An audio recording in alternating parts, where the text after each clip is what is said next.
Hello dear friends, इस video में हम बात करेंगे 2026 के बैंक एंड इंश्योरेंस एग्ज़ाम के रीजनिंग स्ट्रैटेजी के बारे में कि हम कैसे अपनी रीजनिंग को बहुत अच्छा करके और इस सब्जेक्ट के थ्रू हम अपने प्रीलिम्स एंड मेंस एग्ज़ाम में लीड ले सकते हैं और उसे बेस्ट स्कोर कर सकते हैं।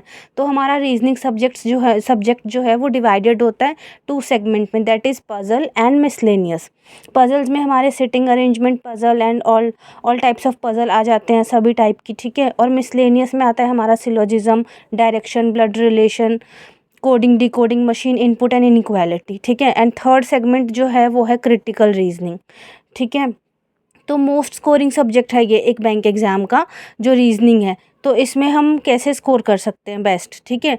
तो step 1, if you are beginner then complete all syllabus from any source, paid या वाईटी, ठीक है। तो अगर आप बिगनर हो तो आप किसी भी सोर्स से सबसे पहले अपना सारा सिलेबस कंप्लीट करो, ठीक है। आप पेड कोर्स भी ले सकते हो और अगर पेड नहीं तो आप वाईटी पे भी जा सकते हो। वाईटी पे भी सभी टीचर्स ने फ्री ऑफ कॉस्ट में बहुत अच्छा पढ़ाया हुआ है और बहुत अच्छे तरीके से एक्सप्लेन किया हुआ है, ठीक है। All are good and follow any teacher, ठीक है। तो पेड एंड फ्री दोनों का मैं सेम सोर्स ही बता रही हूँ। आप इनका चाहे तो इन टीचर्स का पेड भी ले सकते हैं, चाहे तो इनके वाईटी से फ्री में भी कर सकते हैं। तो सबसे पहले जो सर है वो है संजय सर।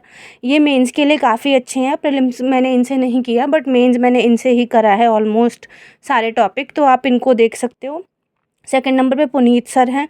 पुनीत सर जो है वो मशीन इनपुट और मेंस की पज़ल काफ़ी अच्छे तरीके से कराते हैं, तो मैंने इनको IBPS PO मेंस के टाइम थोड़ा फॉलो किया था। अर्पित सोहगोरा सर हैं, मैंने इनसे ना प्रीलिम्स के पज़ल्स एंड सिटिंग अरेंजमेंट बनाने की टेक्निक सीखी है, ठीक है। ये ना अक्सर बात करते हैं डॉट पॉइंट के बारे में कि पज़ल्स में सबसे पहले डॉट पॉइंट ढूंढो, कि डॉट पॉइंट मीन्स कि पज़ल आपको स्टार्ट कहाँ से करनी है, कौन से ऐसे पॉइंट्स है जहाँ से आप बनाना शुरू करोगे। तो अर्पित सोहगोरा सर है, इनका अपना वाईटी चैनल है, तो आप इनको देख सकते हो, ठीक है। उसके बाद आते हैं सौरभ सर। मैंने अपनी प्रिपरेशन के स्टार्टिंग के डेज़ में सौरभ सर को ही फॉलो किया था और इनसे ही मैंने अपने सारे प्रीलिम्स के कॉन्सेप्ट किए थे। इनका अड्डा 247 पे प्लेलिस्ट है ज़ीरो टू हीरो, तो आप उसको देख सकते हो। मैंने उसी से सीखा था सब कुछ। और जो सौरभ सर है वो सिलोजिज्म के लिए बेस्ट है। सौरभ सर ने एक बात कही थी अपने वीडियो में कि सिलोजिज्म ऐसा चैप्टर है जो कि आपको या तो 100% आना चाहिए या तो बिल्कुल भी नहीं आना चाहिए, क्योंकि इसमें ये चैप्टर आपको फुल मार्क्स दिला सकता है। तो इसलिए आपको इसमें अपनी एक्यूरेसी 100% लेके चलनी है, ठीक है। उसके बाद अंकुश लांबा सर हैं, उनसे मैंने इनइक्वालिटी का कॉन्सेप्ट सीखा था, वो डोर मैट वाला कॉन्सेप्ट। अगर आप में से कुछ लोग पुराने हैं तो आपको पता होगा कि अंकुश सर का जो है वो बेस्ट अप्रोच हो रहता है इनइक्वालिटी सॉल्व करने का। बहुत ही कम टाइम में, लेस देन 1 मिनट में आप 4-5 क्वेश्चंस करके अच्छा मार्क्स स्कोर कर सकते हो। तो ये मैंने इन सर से सीखा था, ठीक है।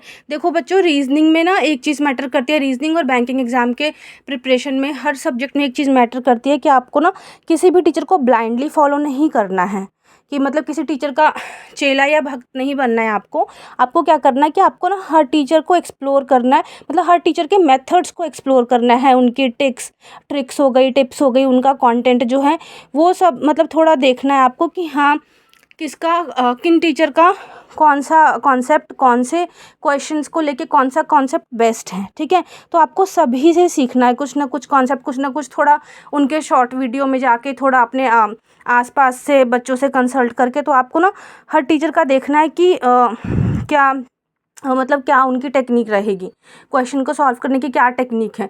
तो आप ना सभी को थोड़ा थोड़ा देखो और उनसे सीखो कि वो क्या सिखा रहे हैं। जैसे कि मैंने जो अपना मैं आपको ये बात इस बेसिस पे बोल रही हूँ कि इनिशियली मुझे ना जो इनइक्वालिटी टॉपिक है रीजनिंग का, उसमें मुझे बहुत टाइम लगता था क्योंकि मैं बिल्कुल बेसिक से उसको सॉल्व करती थी। लेकिन फिर मुझे किसी ने ना अंकुश सर के बारे में बताया कि उनका डोरमैट कॉन्सेप्ट देखो। तो उस डोरमैट कॉन्सेप्ट से क्या हुआ कि मैं बहुत ही कम टाइम में सारे 5 के 5 क्वेश्चन सॉल्व कर लेती थी और वो भी विद फुल एक्यूरेसी, ठीक है ना। तो फिर मुझे उस दिन ये बात समझ आई कि किसी एक टीचर को ब्लाइंडली फॉलो नहीं करना चाहिए हमें। सबका कुछ ना कोई टॉपिक, कुछ ना कुछ मेथड, टिप्स, ट्रिक्स, ये सब हमें देखते रहनी चाहिए कि हाँ कौन सा टीचर क्या टॉपिक अच्छा पढ़ा रहा है, ठीक है। तो आप ऐसा ये एक मेरी तरफ से ट्रिक आप कर सकते हो फॉलो। उसके बाद आपको क्या करना है कि आफ्टर लर्निंग ऑल कॉन्सेप्ट्स, आपको सारे कॉन्सेप्ट सीखने के बाद आपको प्रैक्टिस करना है, ठीक है, आपका सिलेबस डन हो गया, आपने सारे कॉन्सेप्ट सीख लिए। तो देखो रीजनिंग में जो है वो है self practice is the key, ठीक है, to do best in reasoning. तो आप जितनी ज़्यादा सेल्फ प्रैक्टिस करोगे, जितने ज़्यादा पजल्स बनाओगे, वो उतना ही अच्छा रहेगा, ठीक है। तो सबसे पहले हम बात करते हैं कि हमारा सोर्स क्या होना चाहिए प्रैक्टिस के लिए, ठीक है। तो देखो स्टार्टिंग के फेज़ में मैं अपने प्रिपरेशन के मैंने अड्डा 247 को फॉलो किया था, उनकी बुक्स, उनके क्विज़, उनके बुक्स कुछ मंगवाई थी, तो मैंने वहाँ से प्रैक्टिस किया था। लेकिन फिर कुछ टाइम बाद मैंने गाइडली को फॉलो करना शुरू किया, ठीक है। देखो हमें ना और थोड़े थोड़े टाइम पे, अब ये नहीं था, ऐसा नहीं है कि अड्डा ख़राब था, गाइडली अच्छा है या फिर कोई और बेस्ट है, कोई और वर्स्ट है, ऐसा कुछ नहीं है। सारे प्लेटफॉर्म इक्वली ही अच्छे हैं, इंपॉर्टेंट है, सबका concept more and less same ही होता है, ठीक है। तो आप में से कोई ये ओपिनियन मत बनाना कि मैंने अड्डा क्यों वो करा और गाइडली पे क्यों स्विच किया, ऐसा नहीं है। गाइडली का बेस्ट पार्ट ये था कि यहाँ पे पीडीएफ फॉर्मेट में जो क्वेश्चन पीडीएफ्स होती है ना, वो विद टाइमर होती है, ठीक है। देखो bank exam is all about time, कि आप कितने कम टाइम में कितने ज़्यादा क्वेश्चन सॉल्व कर लेते हो और कितनी एक्यूरेसी के साथ कर लेते हो, ठीक है। ये बात बहुत इंपॉर्टेंट है, आप इसको कहीं लिख लो अपनी डायरी में, टू डू लिस्ट बनाते टाइम आप लिखा करो कि हाँ मुझे ना टाइम मैनेजमेंट के साथ ही चीज़ें करनी हैं, स्पेशली रीजनिंग और क्वांट, ठीक है। क्योंकि इंग्लिश तो फिर भी हो जाता है, इंग्लिश आप प्रैक्टिस कर करके ना, रीडिंग कर करके आप कर लोगे 30 मिनट में, 30 क्वेश्चंस कर लोगे 20 मिनट्स में। बट आपको रीजनिंग और क्वांट में बहुत ही इफ़ेक्टिव प्रैक्टिस चाहिए, ठीक है, ताकि आपकी एक्यूरेसी भी अच्छी रहे। तो हाँ, फिर मैंने जो मेरा सोर्स था अभी रिसेंट कुछ ईयर्स में, तो वो मेरा गाइडली था। गाइडली के पीडीएफ मैं हमेशा करती थी सॉल्व, और वो भी टाइमर के साथ। वो क्विज़ फॉर्मेट में आता है, तो इन टेस्ट फॉर्मेट। तो मैं गाइडली के ही, जैसे एग्ज़ाम वाइज जो पीडीएफ होती थी ना, जैसे वो 50 डेज़ का टारगेट देते हैं, 50 डेज़ की पीडीएफ कोर्स लॉन्च करते हैं हर एग्ज़ाम के लिए, एग्ज़ाम वाइज सेक्शन में होता है वो। तो मैं वहाँ से उनका सॉल्व करती थी, क्वांट का, रीजनिंग का, इंग्लिश का, तीनों सब्जेक्ट का। और इसके अलावा मैं मॉक टेस्ट भी देती थी, ठीक है। तो मॉक टेस्ट मैंने दिए थे स्मार्ट कीड़ा के, पीएम के एंड ओबी के जो लाइव आते थे, वो भी टेक्स्ट बुक के भी मैंने लाइव मॉक दिए हैं। मतलब लाइव मॉक में कोई भी नहीं छोड़ती थी, वहाँ से भी आप प्रैक्टिस कर सकते हो लाइव मॉक से और क्विज़ वगैरह से। और अपना कोई भी 1 या 2 आप मॉक टेस्ट के सोर्सेज रखो और गाइडली का पीडीएफ कोर्स ज़रूर लो, वो एक बेस्ट इन्वेस्टमेंट है प्रिपरेशन के लिए, क्योंकि वहाँ पे वीडियो सोल्यूशन भी है और सब कुछ, मतलब प्रीलिम्स मेंस सब कुछ क्या one source one stop solution की तरह गाइडली काम करता है, ठीक है। उसके बाद आपको फिर से अगेन मैं यही बात बोलूँगी इस वीडियो में भी, कि आपको ना अपना कंफर्ट जोन देखना है, ठीक है। कंफर्ट जोन मतलब है एनालाइज करना है अपनी मिस्टेक को, अपने पैटर्न को ऑब्जर्व करना है कि आप किस टाइप के क्वेश्चन में, किस टाइप की थीम में सेम मिस्टेक रिपीट कर रहे हो। मतलब आपको अपनी एक्यूरेसी की रेंज फाइंड करनी है। अच्छा, एक्यूरेसी रेंज या फिर अपनी मिस्टेक फाइंड करने का, कंफर्ट जोन फाइंड करने का मतलब ये होता है बच्चों कि देखो, जैसे कि मेरा क्या था कि एक पज़ल होती है ना, some are facing south and some are facing north, ठीक है। तो इस टाइप की पज़ल में, या फिर जो फ्लैट फ्लोर है जहाँ पे वेरिएबल आ जाता है, ठीक है, अनसर्टेन विद वेरिएबल आ गया कि अनसर्टेन नंबर ऑफ लोग बैठे हुए हैं लीनियर में, ठीक है। बर्थ वाली जो पज़ल आ जाती है, बर्थ ईयर वाली, जहाँ पे एज कैलकुलेट करना होता है। तो इन सब टाइप के पज़ल में ना इनिशियल डेज़ में मुझे बड़ी प्रॉब्लम होती थी, ठीक है। मतलब मैं कर लेती थी बट मुझे टाइम लगता था। तो मैं क्या करती थी कि मैं मॉक टेस्ट में या फाइनल एग्ज़ाम में इन पज़ल्स को, इन टाइप की पज़ल को लास्ट में करती थी। इनको मैं लास्ट के लिए रखती थी, मतलब या फिर ये तो ऑलमोस्ट मेरे रह ही जाते थे, बिकॉज टाइम ही कम होता है। तो मतलब कहने का मतलब ये है कि आप ऐसी चीज़ें ढूंढो, ऐसे पज़ल जैसे कि जो डेजिग्नेशन बेस्ड पज़ल है, जो कि सर्कल बेस्ड पज़ल है, तो उस टाइप के पज़ल जो जल्दी बन जाती है ना, उस टाइप के पज़ल क्या करो कि आप पहले बनाओ। मिसलेनियस जैसे सिलोजिज्म हो गया, या फिर इनइक्वालिटी हो गई, ब्लड रिलेशन में हम कई बार स्टक होते हैं, बट प्रीलिम्स में वो इजी आता है। तो आप ऐसे कर सकते हो कि आप उन सबको पहले करो और इस टाइप के, मतलब कि इस टाइप की चीज़ों को बाद के लिए रखो, या फिर विद टाइम क्या करो कि इनकी ना रिगरस प्रैक्टिस करो। इनके रिगरस प्रैक्टिस से क्या होगा कि आप इसमें भी अपनी कमांड डेवलप कर लोगे, जो कि सेम चीज़ मैंने करी है with practice, with rigorous practice. अब मेरे ये सब भी चीज़ें भी ठीक होती हैं, ठीक है। तो आपके सोर्सेज वही अगेन फ्री क्विज़ हो गया, टॉपिक टेस्ट हो गया, सेक्शनल टेस्ट जो मिलते हैं हमें अपने मॉक टेस्ट के साथ, वो सब चीज़ें हो गई। तो आप वहाँ से ये सब चीज़ें कर सकते हो, ठीक है। तो अगेन बात वही है कि practice is the key, practice more and more to reduce time limit per puzzle and per topic. आपको इस तरीके से प्रैक्टिस करना है विद टाइमर कि आपका ना पर पजल पे जो टाइम लगता है वो रिड्यूस होना चाहिए बेसिकली, ठीक है, कि आपको कम टाइम में ज़्यादा अच्छे से ज़्यादा चीज़ें सॉल्व करनी है, ठीक है। उसके बाद आता है हमारा स्टेप 3, ठीक है। स्टेप 3 हमारा आ जाता है मिसलेनियस टॉपिक, ठीक है। अब मिसलेनियस टॉपिक का जो बेस्ट सोर्स मुझे लगा ना वो गाइडली का स्पीड बूस्टर है।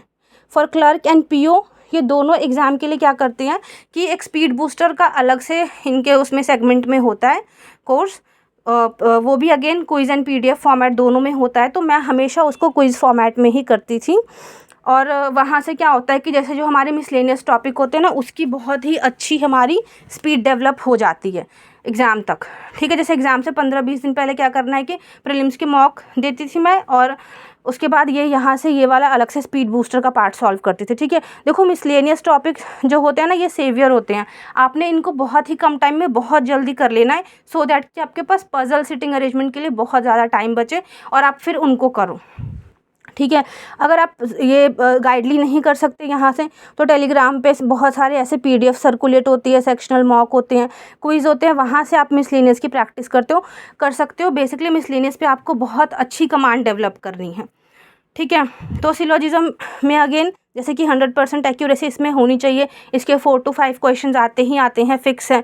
इनइक्वालिटी के भी 3 to 4 to 5 कई बार आ जाते हैं एग्ज़ाम में, ये भी क्रूशियल है। डायरेक्शन, ब्लड रिलेशन, ठीक है। तो आप इन सब मिसलेनियस पे ना आपको बहुत अच्छी कमांड रखनी है सारे टॉपिक्स पे। ये आपको प्रीलिम्स पे तो रखनी है साथ में। अगर आपकी प्रीलिम्स लेवल पे कमांड होगी तो आप मेंस में भी इनको जल्दी सोच पाओगे कि ऐसा क्या कॉन्सेप्ट अप्लाई हो रहा है इसमें, ठीक है। तो बस आपको प्रैक्टिस करनी है, बस प्रैक्टिस करो। After doing 3-4 months of practice you will see the change, ठीक है। मॉक स्कोर जो है वो आपका मॉक में स्कोर इंक्रीज़ हो जाएगा। Along with it now start doing mains question, ठीक है। जैसे आपको लगे कि हाँ मेरी इम्प्रूवमेंट हो रही है, अब मेरे स्कोर अच्छे आ रहे हैं प्रीलिम्स में, तो आपको मेंस के लिए थोड़े थोड़े क्वेश्चंस ना उनको करना शुरू करना है, ठीक है। तो मेंस के क्वेश्चंस जैसे आप ये जो मैंने मिसलेनियस के टॉपिक बताए, syllogism, inequality, direction, BR, blood relation, इन सब के ना पहले मिसलेनियस पोर्शन उठाना है, ठीक है, आपको मेंस के लिए, ठीक है। तो उसमें मशीन इनपुट हो गया, सिलोजिज्म हो गया, ये सब आपको ना मतलब ब्लड रिलेशन की ना एक पजल होती है जो कि मेंस में आती है, बहुत सारे एग्जाम में देखे जाते हैं, ठीक है। और कोडेड क्वेश्चन आते हैं बहुत सारे। तो आपको धीरे धीरे जैसे ही आपका प्रीलिम्स के सारे कॉन्सेप्ट सीख लिया आपने उसकी प्रैक्टिस करी, आपके मॉक में अच्छे मार्क्स आ रहे हैं, तो आप क्या करो साथ ही ना थोड़े से चेंजेस करो अपने शेड्यूल में, और आपको मेंस के कुछ कुछ क्वेश्चन देखने शुरू करने हैं। देखो ये हमारी बहुत बड़ी मिस्टेक होती है कि हम बस प्रीलिम्स पढ़ते हैं और फिर मेंस का कुछ नहीं करते, ठीक है। प्रीलिम्स के साथ ही थोड़ा थोड़ा मेंस ज़रूर करना चाहिए, क्योंकि जब 80% 70% बच्चों को यही नहीं पता होता कि हमारा प्रीलिम्स क्लियर होगा कि नहीं होगा। और फिर एक्चुअल में क्या होता है, जो कि सेम मेरे साथ भी चीज़ें हुई, कि प्रीलिम्स का रिजल्ट जब आता है, जब हमें रियलाइज़ होता है कि ठीक है ओके अब प्रीलिम्स हो गया, उसके बाद अब मेंस में टाइम कितना बचता है, हार्डली 8 to 10 डेज़। IBPS का SBI का यही ट्रेंड है कि हार्डली वो हमें 8, 10 या 12 दिन देते हैं मैक्सिमम मेंस के लिए। तो उन 10-12 दिनों में बहुत स्ट्रेस एंजाइटी हो जाता है सभी को कि अब करें तो क्या करें, अब GA करें, इंग्लिश करें या फिर मैथ रीजनिंग की प्रैक्टिस करें, ठीक है। तो आपको ना अपने प्रीलिम्स की प्रिपरेशन के साथ ही क्या करना है कि आपको थोड़े थोड़े जैसे मॉक में पहले प्रीलिम्स पे ही काम करो, वहाँ स्पीड, स्कोर, इम्प्रूवमेंट जैसे जैसे होती है, आपको थोड़ा थोड़ा बीच में 1 क्वेश्चन 2 क्वेश्चन मेंस का भी देखना शुरू कर देना है, ठीक है। तो आपको ये सब चीज़ें करनी है। आप क्या कर सकते हो कि 8-10 डेज़ के गैप पे सेक्शनल मॉक भी मेंस का ज़रूर दो, ठीक है, दे सकते हो, या फिर क्विज़ लगा सकते हो। गाइडली के 2 मार्क्स वाले आते हैं क्वेश्चंस मेंस के, वो कर सकते हो सॉल्व, ठीक है, या फिर क्विज़ कहीं से अटेंड कर लो। तो ये सब आपको करना है। अगेन मैं क्या बोल रही हूँ कि पहले आपको फोकस तो प्रीलिम्स पे ही करना है। प्रीलिम्स में इम्प्रूवमेंट जब लगने लगे खुद ही आपको रियलाइज़ होता है ना, हमें खुद रियलाइज़ हो जाता है विद टाइम कि ठीक है हाँ पहले मेरे 12, 15, 18 आ रहे थे, अब मैं 20, 25, 22, 29 तक जा रहा हूँ, तो ठीक है अब साथ साथ थोड़ा मेंस भी करते हैं। तो आपको यही अप्रोच रखनी है अपने हर सब्जेक्ट में, हर टॉपिक में प्रीलिम्स और मेंस को थोड़ा थोड़ा साथ साथ ही चलाना है, ठीक है। तो नेक्स्ट आता है हमारे पास स्टेप 4 है क्रिटिकल रीजनिंग, ठीक है। देखो क्रिटिकल रीजनिंग बहुत नेग्लेक्टेड पार्ट होता है हमारी प्रिपरेशन का, क्योंकि हम इसको ज़्यादा नहीं पढ़ते, सिर्फ मेंस के टाइम पर थोड़ा थोड़ा पढ़ के और हमें लगता है कि हम स्कोर कर लेंगे, और फिर हम क्वेश्चंस गलत ही होते हैं ऑलमोस्ट, और ये हमें नेगेटिव मार्किंग दिला देता है एग्जाम में, और फिर हम इसको करके ही नहीं जाते। स्टूडेंट का यही अप्रोच रहता है, ठीक है। तो देखो इसमें ना इसके 7-8 चैप्टर्स हैं, 7-8 सेगमेंट हैं। आप इसके एक बार सिलेबस देखो पूरा क्रिटिकल रीजनिंग में, तो उसमें से ना आपको रियलाइज़ होगा कि आपका कुछ जो सेगमेंट है, कुछ चैप्टर है वो बहुत वीक है, जैसे कि आर्ग्यूमेंट्स वाले हो गए, आर्ग्यूमेंट को स्ट्रॉन्ग करना, वीक करना, ये समझ में नहीं आता कि क्या स्ट्रॉन्ग करेगा क्या वीक करेगा, ठीक है। तो क्योंकि हमारा सोचने का तरीका अलग होता है एग्जामिनर से या फिर जिसने क्वेश्चन बनाया है उससे, तो ये वाला पार्ट मोस्टली स्टूडेंट का वीक होता है। लेकिन कुछ जो इसके चैप्टर्स होते हैं, जैसे कि conclusion, inference, cause and effect, assumption, ये चैप्टर्स ना अच्छे होते हैं थोड़े।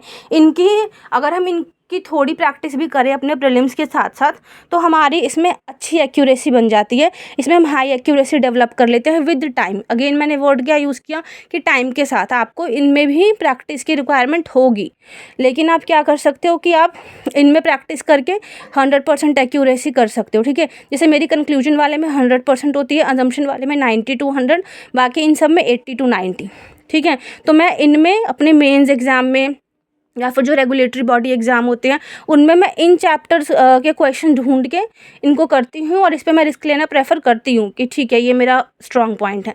बट जैसे वीक आर्ग्यूमेंट स्ट्रॉन्ग वीक वाला वो मेरे से नहीं होते, तो मैं उनको स्किप ही करती हूँ, ठीक है। तो आपको ना क्रिटिकल रीजनिंग को स्टार्टिंग से थोड़ा ध्यान देते ही चलना है। जैसे पहले प्रीलिम्स पे सारा फोकस करो, ठीक है। प्रीलिम्स हो जाए तो मेंस के कुछ कुछ क्वेश्चन करो। अच्छा वीक में 1-2 बार क्या करो कि क्रिटिकल रीजनिंग को भी करना शुरू करो, या फिर 1 वीक का टाइम लेके आप क्रिटिकल रीजनिंग के चैप्टर्स को कर लो, समझ लो। पहले तो सारे चैप्टर्स कर लो, इसी से आपको पता चलेगा कि आपका कौन सा चैप्टर वीक है, कौन सा स्ट्रांग है, कौन से चैप्टर के क्वेश्चंस आप ठीक कर रहे हो, कौन सा आपका ठीक जा रहा है, ठीक है। तो फोकस क्या करना है, देखो इसमें क्रिटिकल रीजनिंग में जो सबसे इंपॉर्टेंट पार्ट है वो है कि आपकी रीडिंग स्किल बहुत अच्छी होनी चाहिए, ठीक है। रीडिंग के लिए आपको इंग्लिश में, जैसे मैंने बताया ही है इंग्लिश वाली वीडियो में, आप देख सकते हो इंग्लिश की वीडियो मेरी, कि आपको रीडिंग कैसे इम्प्रूव करनी है और कहाँ से करनी है, ठीक है। तो आपको रीजनिंग में रीडिंग बहुत हेल्प करती है, ठीक है। तो प्रैक्टिस एंड लर्न फ्रॉम ये कर लिया। उसके बाद आप ना क्रिटिकल रीजनिंग के लिए मैंने जो फॉलो किया था इनिशियल डेज़ में, वो संजय सर की वीडियोज़ हैं यूट्यूब पे, वहाँ से किया था, ठीक है। उसके बाद मुझे कुछ टाइम बाद एक रत्नाभा सर हैं स्मार्ट कीड़ा के, उनकी एक प्लेलिस्ट मिली थी मुझे टेलीग्राम से, और फिर मैंने उनको YT पे भी फॉलो किया, तो इनकी अप्रोच भी काफ़ी अच्छी है। तो मैंने इन दोनों टीचर को फॉलो किया था अपने मेंस एग्ज़ाम में, SBI PO मेंस और IBPS PO मेंस के टाइम पे, ठीक है। तो आफ्टर लर्निंग कॉन्सेप्ट आपने अब इन दोनों टीचर से या किसी भी टीचर जो भी आपको सूटेबल हो उनसे आपने सीख लिया कॉन्सेप्ट। उसके बाद ना आपको प्रैक्टिस करनी है, अगेन प्रैक्टिस इज़ द की। तो आपको कहाँ से प्रैक्टिस करोगे, क्विज से कर लो, टॉपिक टेस्ट से कर लो, मॉक टेस्ट से कर लो, ठीक है। तो इसका भी जैसे सोर्स गाइडली और स्मार्ट कीड़ा पे काफ़ी अच्छे क्विज इनके अवेलेबल हैं, तो वहाँ से आप कर सकते हो, ठीक है। मॉक टेस्ट में अगेन मैं क्या करती थी कि जैसे मुझे मॉक टेस्ट में क्वेश्चंस मिले, 7-8 क्वेश्चन हर मॉक टेस्ट में होते ही हैं क्रिटिकल के, तो मैं उनका अगेन स्क्रीनशॉट लेके उनको सेव कर लेती थी, और फिर उनको कुछ टाइम पे रिवाइज करती रहती थी, ठीक है। तो आपको क्या करना है कि क्रिटिकल रीजनिंग को पूरा ही स्किप और पूरा ही छोड़ के नहीं जाना है, ये हमारी बहुत बड़ी मिस्टेक होती है। क्योंकि यहाँ के कुछ चैप्टर्स ना, जैसे conclusion, assumption, cause and effect, ये इन्फरेंस, क्योंकि इन्फरेंस को हम इंग्लिश में भी प्रैक्टिस करते हैं ना, कॉम्प्रीहेंशन में इन्फ्रेंस वाले क्वेश्चन आते हैं, ठीक है। तो इन चैप्टर से आप यहाँ पे क्रिटिकल रीजनिंग में बाकी स्टूडेंट से लीड ले सकते हो, डेफिनेटली आपको लीड मिलेगी यहाँ से 3-4 नंबर, अगर 5 नंबर भी, लेट्स सपोज अगर 9 मार्क्स का आता है क्रिटिकल रीजनिंग मेंस में, मैं बड़े मेंस की बात कर रही हूँ, बड़े exam like SBI PO, IBPS PO, तो आप वहाँ से 4-5 नंबर आप कर सकते हो स्कोर इन सेगमेंट से, ठीक है। तो पूरा छोड़ के नहीं जाना है इसको। मैं इनिशियल डेज़ में इसको पूरा स्किप करके जाती थी, लेकिन जब मेरे मेंस कुछ मेंस ख़राब हुए, मेरे कट ऑफ से कम मार्क्स आए, तो फिर मुझे रियलाइज़ हुआ कि नहीं, मैं और कहाँ से अपने 2-2, 3-3 नंबर की लीड ले सकती हूँ सबसे। तो देखो हमें हर सब्जेक्ट पे थोड़ा थोड़ा काम करके थोड़ी लीड लेनी होती है, ठीक है। तो यहाँ से फिर मेरे को अब मेरे मॉक में भी और वैसे भी मैं 4-5 नंबर ईजिली फैच कर लेती हूँ इन चैप्टर से, ठीक है। तो ये आपके लिए बेस्ट रहेगा। बाकी आप अपनी अप्रोच भी कोई डेवलप कर सकते हो कि आपको क्या करना है। देखो बेस्ट टिप जो मेरी तरफ से रहेगी, practice a lot through sectional mock quiz. Guidely को करो, गाइडली को करना है तो हमेशा टाइमर के साथ करना है। देखो PDF अनलिमिटेड है टेलीग्राम पे, गूगल पे, लेकिन जो मेन चीज़ है वो है टाइम, ठीक है, टाइमर। तो टाइमर को अपना फ्रेंड बनाओ, और गाइडली PDF को हमेशा मैं क्विज फॉर्मेट में, टेस्ट फॉर्मेट में ही करती थी। मैं यहाँ पे PDF प्रमोट नहीं कर रही, मैं आपको टाइम की इंपॉर्टेंस बता रही हूँ, तो आप उसको हमेशा क्विज फॉर्मेट में या टेस्ट फॉर्मेट में ही करो, दैट इज़ द बेस्ट, ठीक है। देखो अब बात करते हैं कि टारगेट स्कोर क्या होना चाहिए। तो टारगेट स्कोर देखो क्लर्क में तो आपको 33 to 34 का ही टारगेट रखना चाहिए आउट ऑफ 35, क्योंकि इतना आपको लेना ही पड़ेगा इसमें अच्छे, मतलब अपने सिलेक्शन के लिए, ठीक है ना, कि हाँ भाई मेरा प्रीलिम्स क्लियर हो जाए। तो रीजनिंग में ये स्कोर इतना बेस्ट है। IBPS PO की बात करें तो अब 40 मार्क्स का आता है उसमें, तो आप वहाँ पर 29 to 35 टारगेट रख सकते हो, ठीक है। SBI PO में 25 to 29। तो इसके लिए जो मैंने जितनी भी आपको अभी टिप्स एंड ट्रिक्स बताई हैं, जो भी आपको मैंने स्ट्रैटेजी बताई है, आप वही सब फॉलो करो, तो आपको मतलब आई एम श्योर कि आपको आपके अच्छे मार्क्स आएंगे, आपको इम्प्रूवमेंट लगेगी अपनी प्रिपरेशन में, ठीक है। परसेंटाइल का अगर हम देखें तो आपको फोकस करना चाहिए रीजनिंग में, रीजनिंग के सेक्शनल रीजनिंग सब्जेक्ट में, कि 95 परसेंटाइल आपकी आनी ही चाहिए, ठीक है, इन तीनों उसमें सब एग्ज़ाम में के मॉक में। तो आपको जो रीजनिंग है वो बहुत अच्छे से हेल्प करेगा, बहुत अच्छा स्कोर करने में और लीड लेने में, बेसिकली कट ऑफ जितना मार्क्स लाने में प्रीलिम्स में, कि कट एग्ज़ाम प्रीलिम्स क्लियर हो जाए, और मेंस में ये आपको 12-15 नंबर की अच्छी लीड देगा, अगर आप मेरे इन बताए टिप्स को फॉलो करते हो तो। Thank you so much.